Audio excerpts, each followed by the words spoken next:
Este es Francisco Ruiz. Buenos días, buenas tardes y buenas noches. Les estoy hablando desde Boston, Massachusetts, USA. Esta es una grabación dedicada a describir una de las herramientas que nosotros los seres humanos, especialmente los filósofos, usamos para arguir posiciones intelectuales entre nosotros, usando solamente nuestro raciocinio. Recordemos que estamos tratando de entender cómo adquirimos conocimientos usando solamente nuestra razón, nuestra lógica, sin que se hagan experimentos empíricos, sin que usemos el llamado método científico. Este es el racionalismo.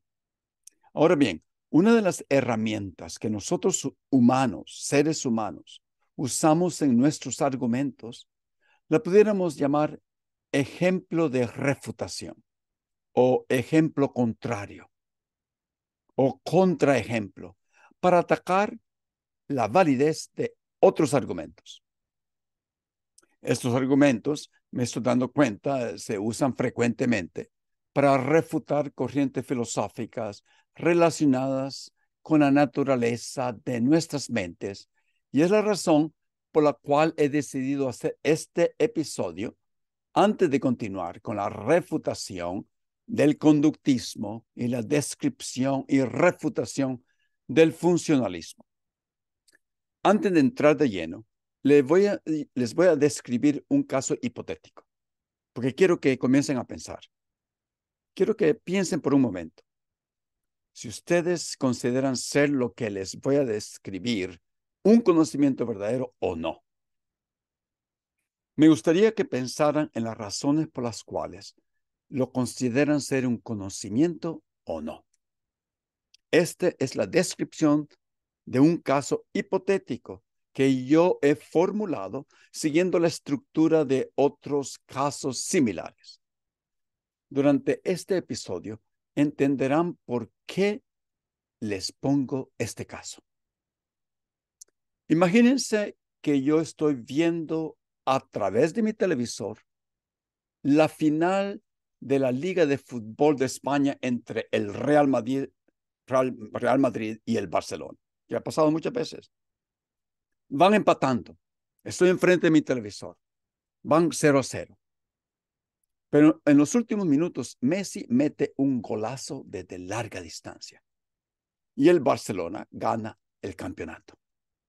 Comienzo a celebrar. El Barcelona es campeón de España. ¿Todo está claro hasta aquí? Pero, ¿qué pasa?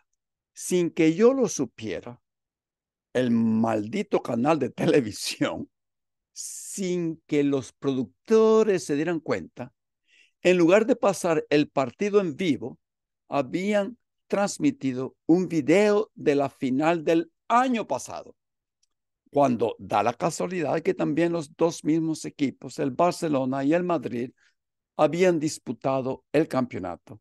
Y también da la casualidad que el Barcelona había quedado campeón con un gol de Messi, 1-0, derrotando al Real Madrid. Yo había visto en realidad la final del año pasado. Así que yo tuve esa creencia, que el Barcelona había superado al Real Madrid y me puse a celebrar. Pero aquí viene el detalle. Al mismo tiempo, en la vida real, el Barcelona estaba repitiendo la victoria del año pasado, superando al Real Madrid 1-0. Entonces, la pregunta que les hago es la siguiente. Yo adquirí un conocimiento verdadero que el Barcelona le ganó al Real Madrid 1-0. Esa es la pregunta. Que los dejo en suspenso en estos momentos. Piensen en ese caso. Ahora sigamos con el tema del día. ¿Qué es un contraejemplo? La meta de un contraejemplo o ejemplo contrario es probar que un argumento o una posición o teoría general, filosófica o no filosófica, es falsa. Muchas veces los contraejemplos para refutar conceptos abstractos que yo he estado leyendo parecen ser demasiado fantásticos, irreales, especulativos, hasta a veces muy descabezados usando ciencia ficción, y otras veces son muy específicos y particulares. Casi siempre los contraejemplos refutan afirmaciones generales, o sea, nuestros conceptos abstractos, nuestras nociones, indicando que no se aplican en varios casos particulares. La razón por la cual algunas veces estos contraejemplos, algunos los llaman experimentos mentales, son inventados, descabezados y muy ficticios, es porque lo que se está tratando de falsificar es una noción abstracta, general, no algo concreto, empíricamente probado. Espero que estemos entendiendo este punto. No un concepto abstracto, la gente lo define de diferente manera, pero lo podemos tal vez entender como una noción, una idea que mucha gente comparte socialmente, como por ejemplo el concepto de justicia. Es algo que muchos compartimos, aunque no hablemos el mismo idioma o compartamos la misma cultura, o que detalladamente podamos definir lo que es justicia. Pero sin embargo, intuitivamente podemos identificar cuando no hay justicia, cuando hay injusticia. Cuando discutimos con nuestros amigos y queremos refutar sus aseveraciones, casi sin pensar nosotros usamos contraejemplos específicos. Entonces, los contraejemplos se usan para refutar conceptos abstractos. Y no importa por esta razón si el contraejemplo está lleno de fantasía o mucha ficción, o viola hasta realidades empíricamente probadas en las ciencias físicas o biológicas, por ejemplo. Eso no importaría si nos adherimos a lo que entendemos comúnmente con lo que está expresando ese concepto en disputa. Como sería nuestro concepto que compartimos acerca de la justicia, por ejemplo. O otro ejemplo, o lo que entendemos comúnmente por conocimiento. Los contraejemplos funcionan cuando estamos lidiando con una afirmación conceptual abstracta, repito, aunque sean descabezados. Este asunto se entenderá mejor cuando yo describa ejemplos en las grabaciones futuras refutando al conductismo y al funcionalismo como teoría filosófica de la mente. Daré muchos más detalles después, así que no se preocupen si no estamos entendiendo muy bien de lo que yo estoy hablando. Entonces, en este episodio, el propósito es de entender lo que es un contraejemplo en filosofía. Para entender esto, mejor necesitamos un ejemplo de una generalización o afirmación universal puesta como verdadera. He decidido sacar un ejemplo de dónde. Bueno, estamos hablando de filosofía. Decidí sacar un ejemplo de los diálogos de Platón. Hay un diálogo que se llama Gorgias, y dentro del diálogo hay un jovencito que se llama Calícles. Y Calícles está tratando de definir qué significa decir que algunas personas son mejores que otras. Calícles le dice a Sócrates que quienes son más fuertes son los mejores. Así que si tú eres el más fuerte entre tus amigos, tú eres el mejor. Esa es la afirmación de Calícles, que se puede definir como las personas que son más fuertes son las mejores personas. Me imagino que en un colegio, en una secundaria, en una preparatoria, muchos jovencitos pueden ser que de verdad compartan esta afirmación. Perdonen. Pero Sócrates, siendo Sócrates, y esto lo hace muy frecuentemente en los diálogos con sus discípulos, le responde a Calícles con otro ejemplo, un contraejemplo. Voy a parafrasear a Sócrates aquí para que se entienda mejor el asunto. La chusma, le dice a Calícles Sócrates, se considera ser impetuosa y de carácter bajo, pero resulta que es más numerosa que los nobles, que se consideran ser educados y de muy buen carácter ético. Pero debido a esta fuerza de su muchedumbre, de su población numerosa, continúa Sócrates, la clase de la chusma común es más fuerte que la clase acaudalada de los nobles, aunque la chusma sea a primera vista de peor carácter. Eso quiere decir que los más fuertes no son necesariamente los de mejor carácter. Los más fuertes no son necesariamente los mejores. Termina Sócrates. Bueno, Sócrates le pone este contraejemplo a Calicles para refutar su afirmación general de que los más fuertes son los mejores. Calicles quizás no se esperaba que Sócrates lo iba a refutar describiendo un ejemplo usando un grupo de personas en lugar de una persona individual. Bueno, ahora bien, como muchos pensadores hacen, Calicles en este instante podría desafiar el contraejemplo de Sócrates.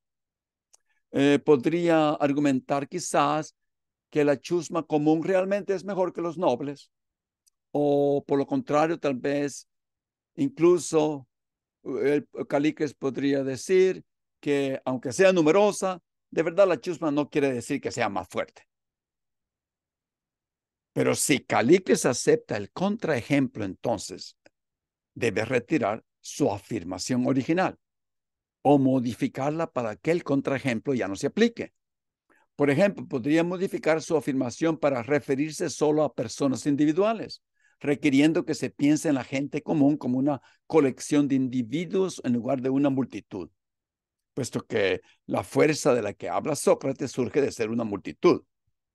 Bueno, da la casualidad que en este diálogo de Platón, Calicles sí modifica su afirmación y le responde a Sócrates que ha cambiado de opinión y que ahora piensa que son los más sabios, no los más fuertes, los que son los mejores, argumentando que ninguna cantidad de superioridad numérica, como es la chusma, puede hacer que esas personas sean más sabias.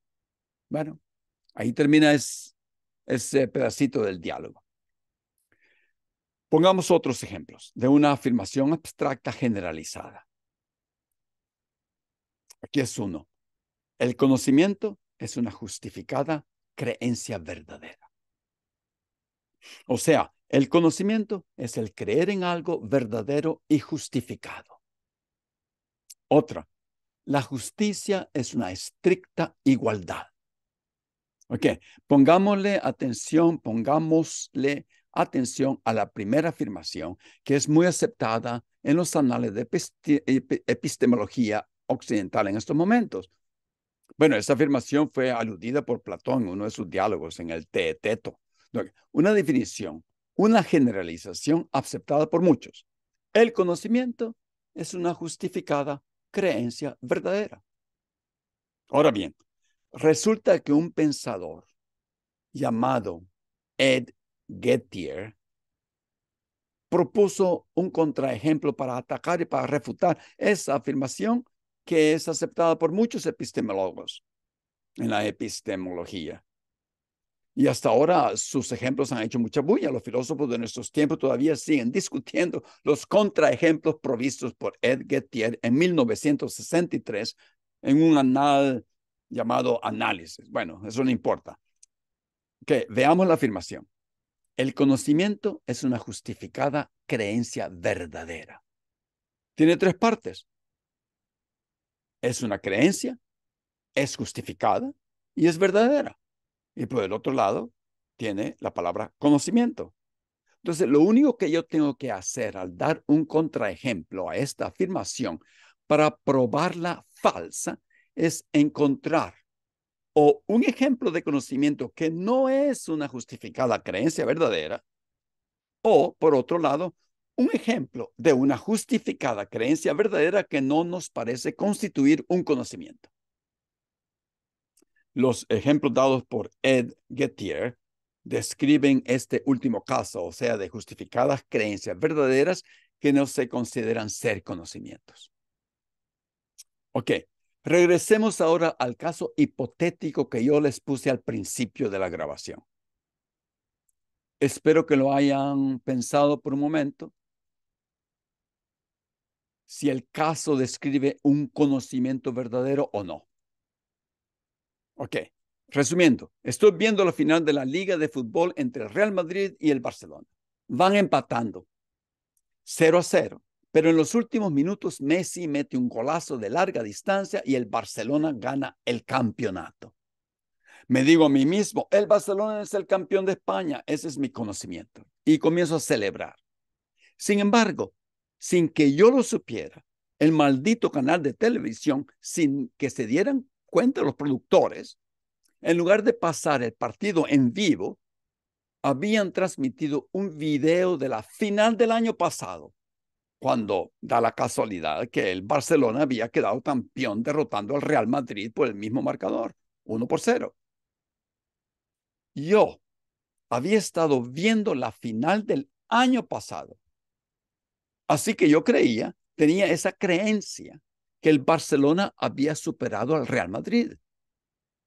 Pero al mismo tiempo, en la vida real, el Barcelona estaba repitiendo la victoria del año pasado y superando al Real Madrid.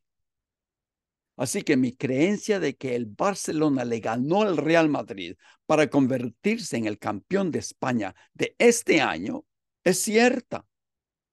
Y yo tenía buenas razones para creerlo.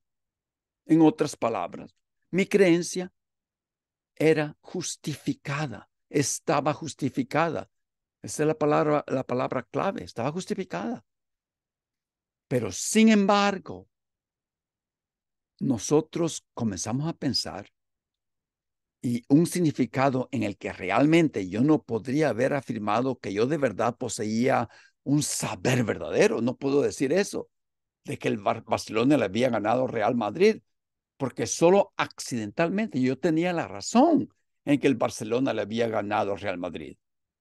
En otras palabras, mi creencia no se basaba en un tipo correcto de justificación, se basaba en una mentira. Yo estaba viendo un video del campeonato de un año anterior. Así que esa afirmación, ese concepto, esa definición de que el conocimiento es una justificada creencia verdadera, está siendo falsificada, refutada por un contraejemplo.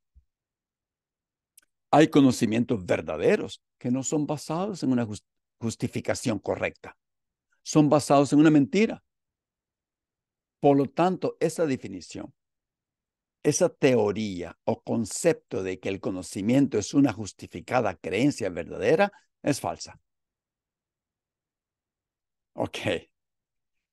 En la otra afirmación, que define la justicia como una estricta igualdad, podemos hacer lo mismo, encontrar un contraejemplo de justicia que no consiste en una estricta igualdad, como cuando decidimos darle más beneficios al que los necesita más. O por otro lado, encontrar un contraejemplo de estricta igualdad que no es justa, como cuando se decide darle los mismos recursos médicos a una persona saludable que a una persona muy enferma.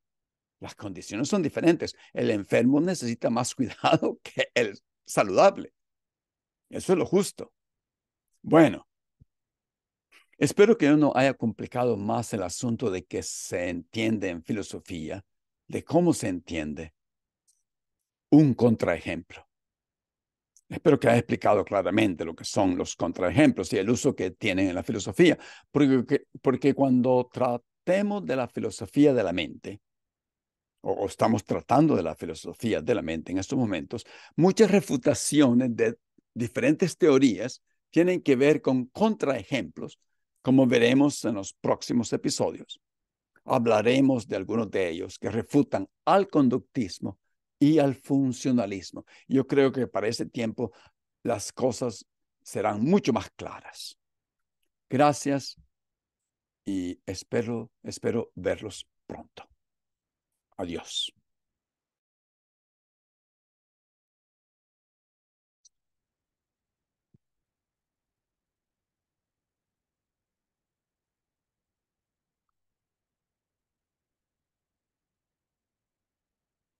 Mm.